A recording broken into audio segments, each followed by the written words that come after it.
एक व्यास जी कथा कहने के लिए गए। कथा कहकर के जब लौट करके आए तो पत्नी ने पूछा, हो गई कथा? बोले हाँ। बोले आपकी पोथी कहाँ है? बोले पोथी तो वहीं रह गई राजा के यहाँ। बोले जाओ ले आओ। व्यास जी वापस लौट करके गए तो द्वार पर राजा की बेटी मिली। व्यास जी को देख के प्रणाम किया। व्यास जी आपने ऐसी कथा सुनाई, इतनी अद्भुत कथा सुनाई कि आपकी कथा सुन के मेरे प्रश्नों का उत्तर मिल गया। बोले अच्छा क्या सुना था तुमने? बोले मैंने सुना कि सुभद्रा को अर्जुन बहुत अच्छे लगते थे तो दोनों ने भाग के ब्याह कर लिया। मुझे भी कोई प्रिय लगता है। अब मुझसे कोई कहेगा कि तुमने ये गलत किया तो मैं तो कह दूंगी व्यास जी सुना के गए थे, आपने बड़ी कृपा की। व्यास जी बोले मेरी पोथी कहाँ है, वो दे दो। भीतर गए तो राजा का बेटा मिला। व्यास जी रुकिए रुकिए रुकिए, आपको प्रणाम तो कर लूं मैं? बोले क्या हुआ बेटा? आपने ऐसी कथा सुनाई कि मेरा जीवन बदल गया, मैं बहुत चिंता में रहता था, अब मुझे चिंता नहीं है। अच्छा क्या सुना तुमने कथा में? बोले मैंने तो आपकी कथा में कंस को अपना गुरु बनाया। बोले मतलब?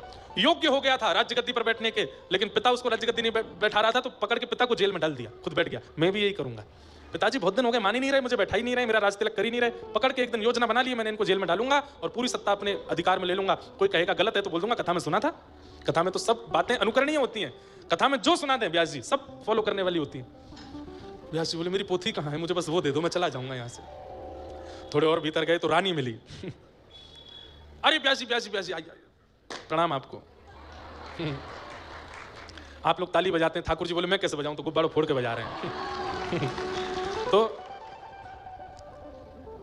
रानी से मिले, हमारी पोथी कहाँ? बोले पोथी बाद में लेना, आपने इतनी सुंदर कथा सुनाई। व्यास जी के भी मन में लोभ आता था, दोनों ने तो क्या सुना ये मैंने समझ लिया, किसी ने तो अच्छा कुछ सुना होगा। देवी तुमने क्या सुना कथा में?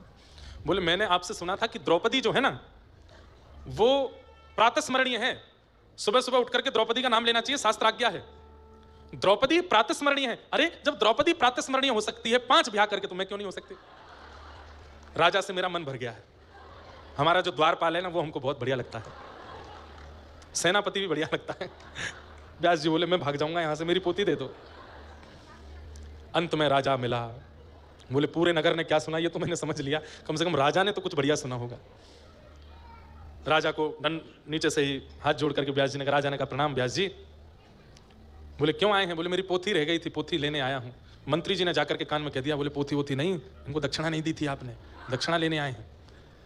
राजा ने कहा सुनिए व्यास जी, आपकी कथा सुनकर के मैंने एक बहुत सुंदर उसमें से कथा सुनकर के मैंने जीवन में उतारा। बोले क्या?